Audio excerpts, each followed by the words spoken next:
ডিব্ৰুগড়স্থিত অসম চিকিৎসা মহাবিদ্যালয় হস্পিটেলৰ নিৰাপত্তাৰক্ষীৰ গুণ্ডাৰাজ। নিৰাপত্তাৰক্ষীয়ে ৰোগীৰ বৃদ্ধা অভিভাৱকক গুৰুলাগুৰুলকৈ প্ৰহাৰ কৰাৰ অভিযোগ।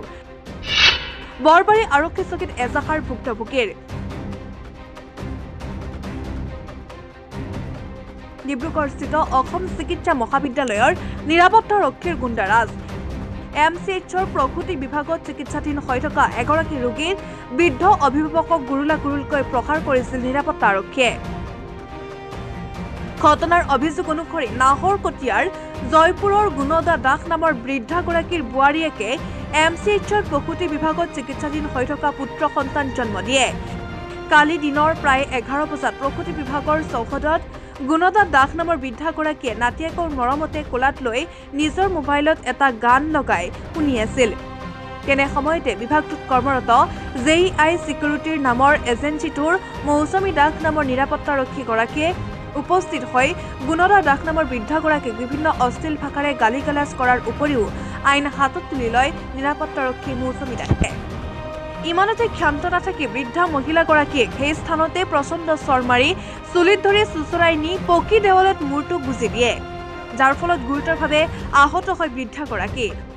অৱশেষত আহত বৃদ্ধাগৰাকীয়ে MCHত চিকিৎসা কৰোৱাৰ পাছত বৰবাৰী আৰক্ষী চকীত এজাহাৰ দাখিল কৰে অভিযুক্ত নিৰাপত্তাৰক্ষী মৌচুমী দাসৰ বিৰুদ্ধে। এইগৰাকী নিৰাপত্তাৰক্ষীয়ে চিকিৎসাধীন হৈ থকা ৰোগীৰ আত্মীয় তথা অভিভাৱকক বিভিন্ন সময়ত বিভিন্ন অশ্লীল ভাষাৰে দুৰ্ব্যৱহাৰ কৰাৰ অভিযোগ বিভিন্নজনৰ। নামটো মৌচুমী দাস। 11টা বজাত। ৰাতিপুৱা 11টা বজাত। গাইনী বিভাগত। হয়, মোৰ বোৱাৰী চিজন হৈছিলে, ছোৱালী এজনী হৈছিলে। মোক ছুটি দিছিলে শুকুৰবাৰ দিনা গধূলি 3টা বজাত। মই শনিবাৰৰ দিনা তাৰমানে তেখেতলোকৰ পেচেণ্ট আহিছে, ছিটটো বদলি কৰি মই বাহিৰলৈ ওলাই আহিছিলোঁ। তেখেতে ৰখি থাকোঁতে তেনেকৈ মই কোনো ভিডিঅ' কৰা নাছিলোঁ। তেখেতে কৈছে যে মই ভিডিঅ' কৰা নাই, আপুনি মোবাইলটো চাওক ক'লোঁ। কিন্তু মই এটা গানহে বনাইছিলোঁ ছোৱালীজনীক লৈ পিনি, এই নেকান্দিবা নেকান্দিবা মোৰে মৰমৰ মইনা, সেই গানটো গাইছিলোঁ। মই মোবাইলত ওলোৱাইও দিলোঁ সেই গানটো, কিন্তু সেইটো বিষয়ে তেওঁ যদি মোক মৰমে সুধিলেহেঁতেন একো কথা নাই। আহি একদম ঠাও 2 চৰ দি দিছে, একদম বেবীটো পৰিব কৈছোঁ নাই, বোৱাৰীজনীৰ অৱস্থাই নাই। আপোনালোকে কেমেৰাত চাওঁ বুলি ক'লেও ক'ব মোৰ বোৱাৰীজনীৰ অৱস্থা নাই। আৰু মই ল'ৰালৈকে বেবী ধৰা বুলি এনেকৈ দিছোঁ, মোৰ চুলি 2 কচা ধৰি পাছলৈ ঠেলি পকাত মাৰি দিছে ঠাওকৈ। তাত বহুত মানুহে তাৰমানে কৈছে বুঢ়ীগৰাকীক তেনেকৈ মাৰিব নালাগে। আগদিনাও তেনেকৈ এগৰাকী চিকিউৰিটিয়ে মোক হেৰি কৰিছে।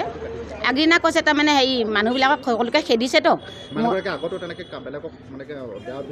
আগদিনা এগৰাকীয়ে কৈছে এই জহৰা চবৰ পৰা শান্তি নাই বুলি কৈছে। তেতিয়া মই ক'লোঁ বেটি তেনেকৈ নক'বা, মানুহে দুখত সুখত আহি লেট্ৰিঙত আহি পিনিও পৰি আছেহি, কিন্তু নিজৰ বেমাৰী এটা পৰি আছে বুলি। সেইটো এসাঁজ মোক 5 দিনা উৰুৱালে। আকৌ প্ৰথম অপাৰেশ্যন কৰি আনিছিলোঁ বোৱাৰীজনীক।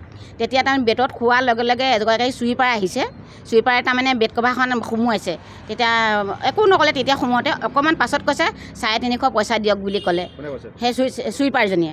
তেতিয়া মই ক'লোঁ কি 350 পইচা মই হাজিৰা কৰোঁ দিনভৰ 300 টকা, তোমাক যদি মই 350 টকা দিওঁ মই চলিম ক'ৰ পৰা, টকা 100 লোৱা বুলি ক'লোঁ। নোলওঁ ক'লে। 100 টকা মই দিলোঁ, 100 টকা ল'ৰাটোৱে দিলে, 200 টকা দিলোঁ চুইপাৰজনীক। সেইবিলাক এসাঁজত তাৰমানে চিকিউৰিটিয়ে খেতি মোক মিলি পিনি কালি মোক অপহৰণ মাৰপিট কৰিলে। মোক সেইবোৰ কথা চিকিউৰিটিজনে বেয়াকৈ কোৱাটো একদম বহুত বেয়াকৈ কৈছে। ইয়াত জহৰী ক'বাবলৈ আহিছ, আগদিনা ওলাই নোযোৱাৰ পৰা জাহৰী বোলে, সেই জহৰা চব বোলে আহিছে বোলে, ইয়াত বোলে ইমান ডিষ্টাৰ্ব দিয়েহি। আৰু মই কি ক'ম, উপায় নাই। মোক মই প্ৰিন্সিপাল বাইদেউক দিলোঁগৈ। মই প্ৰিন্সিপাল বাইদেৱে এড্ৰেছ লৈছে মোৰ পৰা, ক'ত ঘৰ বাইদেউ এগৰাকী। ছুপাৰটেণ্ট ছাৰ গৈছিলোঁ, মানুহজন নাই, ক'লে বোলে অকণমান পাছত আহিব, প্ৰিন্সিপালকে দিয়কগৈ যাওক। প্ৰিন্সিপাল বাইদেউক দিলোঁ। ছুপাৰটেণ্টৰ অফিচলৈ গৈছিলোঁ, নাইকিয়া। পুলিচক কমপ্লেইন দিলোঁ। আগবেলা গ'লোঁ, তেখেতক মাতি আনিলে, ছোৱালীজনীক মৌচুমী দাসক মাতি আনি তাৰমানে সেইবোৰ কথাবোৰ কৈছিলে। তেতিয়া ছাৰহঁতে কৈছিলে চাইন এটা মই চাইন নেমাৰোঁ, মই কেছ দিয়ে চাইন মাৰিম ক'লোঁ। গধূলি মই 6টা বজাত কেছ দিলোঁগৈ। ছাৰহঁতে ল'লে, কিন্তু কোনো বাধা বাধিলি নাই। তাত মোক কেছটো লৈছে, মই ৰেফাই কৰিম কৈছে। মই বোলো কৰিব, আপোনাক মাতিলে আহিম ক'লোঁ। কিহত প্ৰহাৰ কৰিলে কেনেকৈ মাৰিলে গালত দুচৰ মাৰিছে চাওক আপোনালোকে কালি একদম মোক গোটেই কাণে শুনা নাছিলোঁ ইমান ডাঙৰকৈ চৰি আছে চাওক সাধাৰণ এজনী ছোৱালীয়ে আৰু মূৰত এনেকৈ ধৰিছে ধৰি ঠেলি লৈ গৈছে বহুত দূৰলৈ ধামকৈ ইমান ডাঙৰ পকাৰ চাওক ৱাটবিলাক কিমান মজবুত থাকে তাত ৱাচ দিছে ধামকৈ এইটো চাওক কিমান ডাঙৰ এটা আলুটো সমান হৈ আছে তাৰমানে ইয়াত মই কেজুৱেলিটিত দেখুৱালোঁগৈ নাই অঁ তাতে পেচেণ্ট থকা সেয়াতে এই পেচেণ্টে ভিতৰৰ পৰা এয়া ওলাই আহিছে মোৰ নাম শ্ৰীমতী গুণদা দাস এতিয়া আইন হাতত তুলি লোৱা এগৰাকী নিৰাপত্তাৰক্ষীৰ বিৰুদ্ধে MCHৰ কৰ্তৃপক্ষই কেনেধৰণৰ ব্যৱস্থা গ্ৰহণ কৰে সেয়া কিন্তু পৰৱৰ্তী সময়তে লক্ষণীয় হ'ব। ডিব্ৰুগড়ৰ পৰা Dipika Baruah report republic news.